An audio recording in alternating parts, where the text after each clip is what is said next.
On va passer sans plus tarder à notre deuxième présentatrice, Laurence Ibrahim Aibo. Alors, Laurence est titulaire d'une maîtrise et d'un doctorat en traduction à l'Université de Montréal.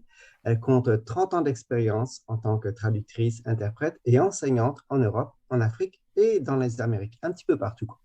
Aujourd'hui, elle exerce en tant que traductrice et interprète et enseigne aussi la traduction et l'interprétation en ligne aux États-Unis, spécifiquement à l'University of Massachusetts Amherst.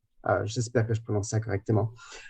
Ces champs de recherche comprennent la didactique de la traduction et de l'interprétation, l'éthique, la traduction des littératures africaines et la traduction intermédiaire. Le titre de sa présentation est Enseigner la traduction et l'interprétation en ligne. Laurence, c'est à vous. Merci beaucoup Philippe pour cette introduction et présentation. Alors je m'assurer que tout le monde voit bien mon écran, ma diapositive. Oui, est-ce que c'est bon? Vous pouvez me faire un petit signe ou juste me dire si ça fonctionne bien. C'est beau? Oui, D'accord, merci Tu, beaucoup. tu peux parler un petit peu plus fort. ouais, peut-être la Oui. voix est un peu faible. Ah, ça va être... Je vais essayer de crier. Est-ce que c'est mieux là? Oui, Je vais mettre davantage d'énergie. Merci de me l'avoir signalé. Merci beaucoup à tout le monde et merci beaucoup pour toutes vos présentations passionnantes. Donc, je m'appelle Laurence Ibrahim Ebo, je suis traductrice agréée à l'OTIAC. Je suis également interprète médicale agréée. Alors, j'aime bien me décrire comme une théoricienne qui ne peut pas se passer de la pratique et une praticienne qui ancre sa pratique dans la théorie. Et je me rends compte que j'ai tronqué l'image de l'ouvrage que j'ai coécrit avec mon collègue Cristiano Mazeille. Donc vous ne voyez pas que l'éditeur est Routledge, donc je ne sais pas si vous le voyez ici. Donc il s'agit d'un premier volume dans une série qui s'adresse aux enseignants. Et donc le premier volume s'intitule Teaching, Translation and Interpreting Online. Et en fait, c'est l'éditeur qui est venu nous chercher dans une très grande urgence au moment où la pandémie commençait à s'installer sérieusement et il y avait un besoin énorme d'outils, d'approches pédagogiques, etc. sur l'enseignement de la traduction et de l'interprétation en ligne. Voilà. Donc voici les grandes lignes de ma communication. Je vais parler tout d'abord du public des apprenants, des apprenantes, de l'importance de l'anticipation, pourquoi est-ce qu'il faut prévoir beaucoup quand on monte un cours en ligne. Je parlerai également de la notion de présence en ligne, la présence de l'enseignante, mais aussi des apprenants, des apprenantes, et la notion d'autorégulation, et je terminerai sur une note tournée vers le futur. Parce qu'on voit que tout change, évolue et très très rapidement. Donc comment est-ce qu'on peut tenir le coup et comment est-ce qu'on peut rester d'actualité. Alors, connaître son public, à partir du moment où on crée un cours en ligne ou un programme en ligne, on ouvre la porte. C'est un petit peu l'idée. Sinon, s'il suffit de traverser la rue pour assister au cours, je pense qu'il n'y a pas vraiment d'intérêt. Donc se poser la première question, qui sont les personnes qui viennent s'inscrire à mon cours, à notre cours, de quelle région du monde, hein, si on parle de la francophonie, alors vous montez un cours au Québec, vous offrez ce cours, il est disponible en ligne, est-ce que vous allez avoir des gens d'Afrique de l'Ouest, du Liban, d'Algérie, de France, de Suisse, etc. Donc on va avoir cette notion d'hétérogénéité qui vient avec, hein, it comes in the package. À partir du moment où on ouvre les portes, on va avoir une diversité d'apprenants et d'apprenantes. D'où l'intérêt de se pencher et de se confronter sérieusement aux notions de pédagogie universelle et inclusive, donc notion d'apprentissage équitable, d'une approche différenciée, etc. Et je parlerai également de la notion de fossé numérique. Alors, qui sont les personnes qui viennent s'inscrire à nos cours? Euh, petite anecdote, quel outil de référence on va utiliser? Rien que si on parle du plan de cours, est-ce que je vais parler de syllabus, de plan de cours? Par exemple, en Belgique, on parle de syllabus. Au Québec, on va privilégier, au Canada, plan de cours, etc. Quelle norme typographique? Est-ce qu'on va utiliser une espace avant le point d'exclamation, le point d'interrogation, etc. Ou pas. Je sais qu'en Suisse, par exemple, ils sont à cheval entre ce qu'on voit au Québec, ce qu'on voit en France, un petit peu influencé par l'Allemagne. Quel guide de rédaction on va utiliser, etc. Donc toute une série de questions qu'il faut se poser au départ et pas à la fin, parce que là, on fait les choses à l'envers. Deuxième élément qui est essentiel quand on monte un cours en ligne, c'est qu'il faut offrir des outils pour recréer un groupe. Hein, il n'y a plus de cafétéria, il n'y a plus de café, il n'y a plus le couloir pour dire bonjour, salut, comment tu vas, tiens, au fait, j'ai appris que, voilà. Donc il faut recréer des espaces, et ça c'est vraiment le rôle, c'est notre rôle d'enseignant, d'enseignante, de créer des espaces de socialisation, de créer des espaces conversationnel. Ça, c'est vraiment important si on veut qu'il y ait une notion de cohésion. Ça peut se faire, mais il faut aussi le penser dès le départ. Donc moi, j'utilise par exemple un outil, vous connaissez peut-être, qui s'appelle VoiceThread, que j'aime beaucoup, qui est une plateforme de discussion multimédia. Je m'en sers dans mes cours à NYU et puis à l'Université du Massachusetts Amherst. Ça fonctionne très bien. Une fois que la courbe d'apprentissage est passée, on arrive à faire des choses vraiment très intéressantes. À partir du moment où on a des groupes hétérogènes, il va falloir à la fois diversifier, mais à la fois simplifier. Simplifier les approches, simplifier les outils, simplifier les médias. Je vous parlais de l'outil qui s'appelle VoiceThread et qui permet, par exemple, si vous avez utilisé cette plateforme pour discuter des chapitres de livres ou des articles, bon, des lectures qui sont données pour une semaine donnée, pour un module donné. Les étudiantes ont la possibilité d'enregistrer un message audio, une petite vidéo ou tout simplement de participer par écrit et de combiner différentes modalités. De même, je peux ouvrir la semaine en enregistrant un petit message vidéo, une petite vidéo d'1 minute pour souhaiter la bienvenue, pour présenter des grandes lignes, des lectures, etc. Dernier élément, je vais parler du fossé numérique, dernier élément de mon premier point. La grande illusion, c'est de penser que tous les étudiants, toutes les étudiantes qui s'inscrivent dans un cours en ligne sont des dieux, des geeks, hein, des dieux du numérique. Alors ça, c'est la première grosse déception. C'est que non, c'est pas vrai. Ça dépend de leur âge, ça dépend d'où ils se trouvent dans le monde, ça dépend de leur expérience, etc. On en revient à cette notion d'hétérogénéité. Donc la tentation, c'est de faire du compliqué, d'utiliser une panoplie d'outils différents qui vont demander chacun une certaine courbe d'apprentissage. Donc ça, c'est vraiment une tentation auquel il faut résister. L'idéal, c'est vraiment de penser la simplicité au niveau de la plateforme d'apprentissage et aussi de se poser des questions de la façon dont les étudiantes vont interagir avec le contenu. Est-ce que par exemple, si je dépose une petite capsule vidéo ou un tuto pour expliquer l'utilisation d'un outil, etc. Est-ce que la vidéo elle est téléchargeable? Est-ce que les activités que j'ai proposées en ligne, elles sont téléchargeables ou elles vont demander aux gens de passer 4 heures en ligne avec peut-être une connexion internet qui n'est pas stable ou qui n'est pas très bonne, etc. Donc encore une fois des questions à se poser au départ. Ce qui nous amène donc à cette notion d'anticipation.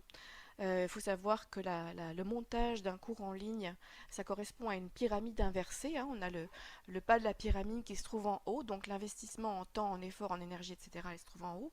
Et plus vous anticipez, et plus vous allez avoir cet effet de pointe où à la fin, je ne dis pas que vous n'avez rien à faire, mais ça va vous dégager d'énormément de choses. Moi, j'ai commencé à enseigner en ligne en 2013, donc je suis dans ma 10e année. J'ai eu le temps de faire beaucoup d'erreurs, de me casser la binette, mais on pourrait faire toute une collection de casse-binettes. Donc on ne peut pas tout prévoir, mais si on commence à avoir un petit doute, je me mets à la place de la personne qui reçoit l'information que je lui donne, qui regarde le plan de cours, etc.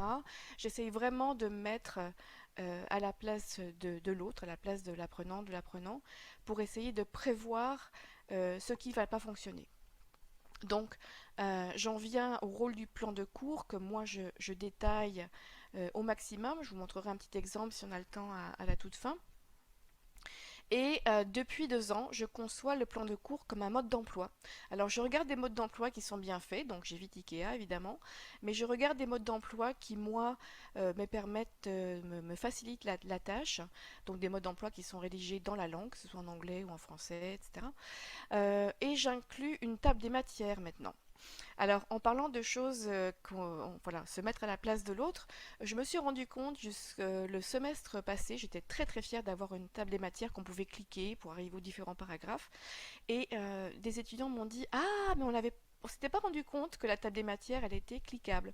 Donc maintenant, bah, j'ai ajouté pour le semestre d'été que la liste, la table des matières, elle est cliquable. Voilà.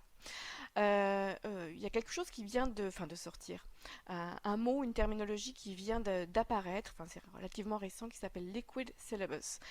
Donc non, ça coule pas, mais peut-être que ça coule plus de sources. C'est un syllabus, un plan de cours qui se rapproche en fait de la plateforme d'apprentissage, où en fait le plan de cours devient interactif. On peut mettre des petites capsules vidéo, etc.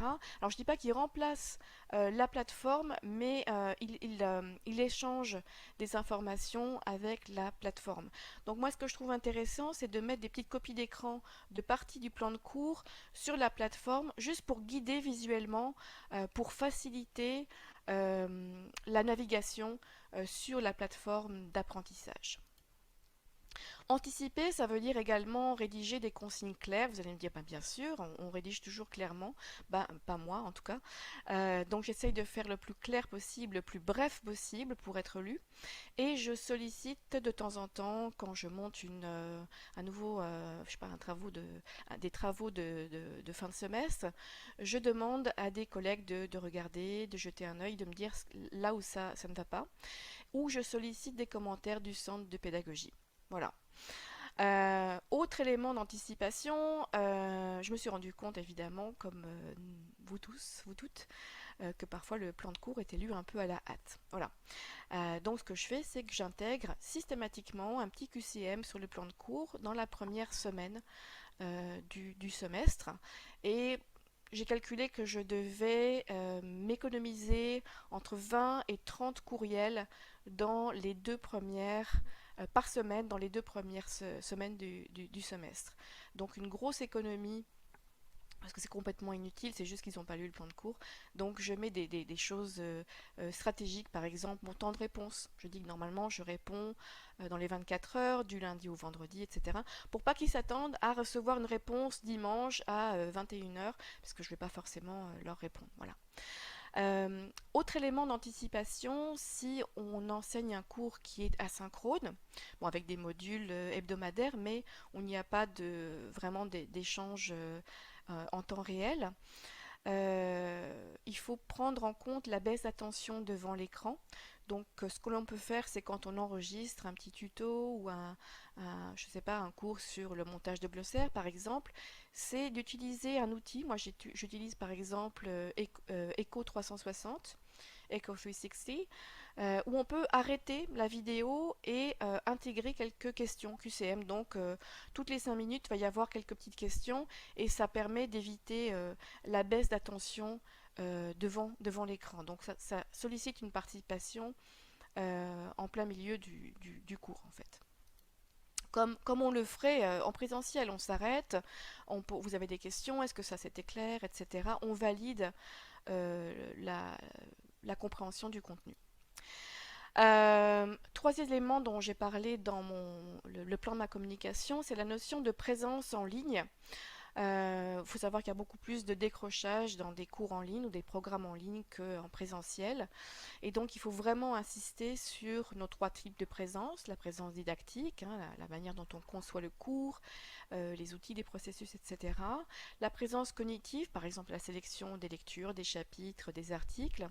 Et la présence sociale, c'est quelque chose qu'il faut vraiment instaurer, donc instaurer son appartenance au groupe et instaurer aussi une relation de confiance. Donc avoir des petites capsules vidéo, des petits messages audio, etc. Pas toujours, qui n'ont pas toujours rapport avec forcément le contenu du cours, demander comment ça va, etc. Quand on parle de présence, il est important aussi de penser à la présence de ceux et celles qui apprennent. Donc moi, de plus en plus, quand je conçois un travail à remettre, je le conçois de manière à ce qu'une fois que la personne a déposé son travail, il ou elle a accès aux travaux de ses pairs et peut commenter sur les travaux des pairs. Ce que je fais aussi de plus en plus, c'est que je crée des objets d'apprentissage. Donc en fait, je demande permission d'utiliser des travaux qui sont particulièrement intéressants pour X ou Y raisons. Quand ce sont des travaux de traduction ou des glossaires, etc., j'anonymise. Quand ce sont des enregistrements, ce sont des interprétations consécutives pour le médical, par exemple. Bon, on peut moins anonymiser, mais je demande la permission et j'annote ou je fais des commentaires sur l'utilité de ces, non pas de ces modèles, mais de ces exemples. Voilà pourquoi cet exemple était intéressant et je fais une collection d'exemples pour que les étudiants et les étudiantes le semestre prochain puissent avoir une collection d'exemples à consulter avant de se lancer dans un travail similaire. Et ça marche du tonnerre. Last but not least, avant-dernier élément, c'est la notion d'autorégulation qu'il faut absolument développer comme compétence en ligne. Il faut développer une certaine autonomie d'apprentissage. Alors ça commence par une réflexion systématique sur le processus. Pour chaque travail, il y a un petit travail de réflexion. Entraîner les étudiants, leur apprendre à s'auto-évaluer pour leur faire acquérir les bons réflexes, de manière à ce qu'ils puissent acquérir cette autonomie progressive. Ça, c'est absolument nécessaire dans un cours en ligne. Toute leur vie, ils auront à continuer à se former. Ce dont vous avez parlé aujourd'hui en est la preuve vivante. Tout change très rapidement. Donc, d'avoir cette structure en ligne, c'est très intéressant d'un point de vue de mimétisme professionnel qui est nécessaire, savoir lire et suivre des consignes, savoir communiquer efficacement, très difficile, gérer une équipe aussi, assez compliqué, nommer, organiser, changer des fichiers, respecter des échéances, etc. Donc, c'est en fait une très bonne école, le format en ligne, pour les préparer à la vie et à la réalité professionnelle. Voilà. J'espère que je n'ai pas été trop rapidement. Je vais vous montrer des exemples si on a un petit peu de temps. En conclusion, je voudrais parler de demain, de l'avenir. Quand on parle de cours en ligne, il faut d'abord penser à sa santé mentale. Ça, c'est pas forcément pour l'avenir, c'est aussi pour le présent, le passé. C'est un énorme investissement en temps et en énergie. Donc il faut vraiment bien être conscient de cet investissement. Ne pas hésiter à demander un financement pour le montage d'un cours en ligne quand on peut se le permettre, quand la demande est acceptée. Chercher à briser l'isolation et chercher aussi des collaborations, que ce soit au niveau local ou au niveau international, comme l'a montré Pascal avec son exemple vraiment intéressant de collaboration avec sa collègue en Chine. Voilà. Je vais demander si j'ai encore un tout petit peu de temps, Philippe, pour montrer quelques exemples. Je n'ai pas pris ma montre, c'est une erreur. Oui, encore 2 minutes. Ok, parfait. Collaboration, j'aimerais parler d'une collaboration que je viens juste de conclure avec une collègue de Turquie qui s'apprête à monter un programme en ligne et elle a demandé à observer donc un des cours que j'enseigne sur l'éthique de la traduction, de l'interprétation et les codes de déontologie. Et comme projet final, j'ai créé quelque chose de complètement nouveau. J'ai demandé aux étudiants de travailler en équipe de 3 et de créer un épisode de podcast pour parler d'un dilemme éthique. Voilà. Et donc, avec cette collègue qui s'appelle Volga, on a créé une grille d'évaluation, rubric, que je vais vous montrer. Voilà, une grille d'évaluation qu'on a conçue ensemble. Donc elle a commencé à monter un brouillon, une première version. Ensuite elle me l'a envoyé, je l'ai terminé, je l'ai finalisé, je lui ai demandé s'il avait d'autres commentaires. Et ensuite on s'est servi donc de cette grille pour évaluer chacun des épisodes en surlignant en jaune par exemple pour les équipes, pour pas que ce soit qu'on reste dans c'est un A ou c'est un B ou c'est un C solide. On a surligné quelques petits éléments et ensuite on a fait des commentaires détaillés. Donc ça c'était un exemple de projet collaboratif. Je vais vous montrer autre chose qui n'a rien à voir d'un projet qui me concerne, avec un projet qui me concerne, mais quand on enseigne l'interprétation, par exemple, on est confronté au besoin d'avoir une collection de jeux de rôle préenregistrés. Donc ici, c'est l'exemple d'une petite bibliothèque de jeux de rôle. Hein, voilà, moi je me sers de cela. Évidemment, ça marche pas, c'est pas grave. Je vais revenir plus tard là-dessus. Mais mettons un jeu de rôle en cardiologie.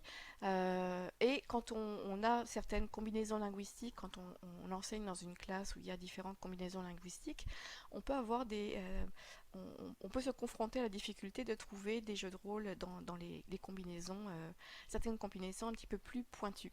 Donc on pourrait imaginer collaborer avec des collègues dans d'autres pays, dans une autre université, pour créer une collection, une petite bibliothèque de jeux de rôle. Autre exemple que je voulais vous montrer, puisqu'on a parlé du plan de cours, du fameux syllabus. Donc voilà ce que j'ai rajouté cette année. Donc j'ai une table des matières en première page. Et je me suis rendu compte donc que les étudiants n'avaient pas réalisé que c'était une table cliquable. Donc par exemple, ils peuvent cliquer là-dessus et je leur dis à quoi s'attendre, dans combien d'heures ou combien de jours je vais répondre à leur courriel, etc. Et puis donc chaque article, chaque entrée dans la table de matière est cliquable. Et vous allez voir que les plans de cours sont très détaillés, de manière à ce qu'ils puissent prévoir. Ce plan de cours doit faire 9 pages, je crois, quelque chose comme ça. Oui, il fait 9 pages, pour que les étudiants et les étudiantes puissent prévoir, puissent s'organiser pour prévoir la charge de travail, etc. Chaque semaine. L'une des raisons pour lesquelles les personnes s'inscrivent à un cours en ligne, c'est qu'ils ont d'autres obligations professionnelles, familiales, etc. Donc ils veulent vraiment planifier et s'organiser. Donc la planification n'est pas anodine, elle est vraiment centrale, elle est vraiment importante. Voilà. Philippe, est-ce que j'ai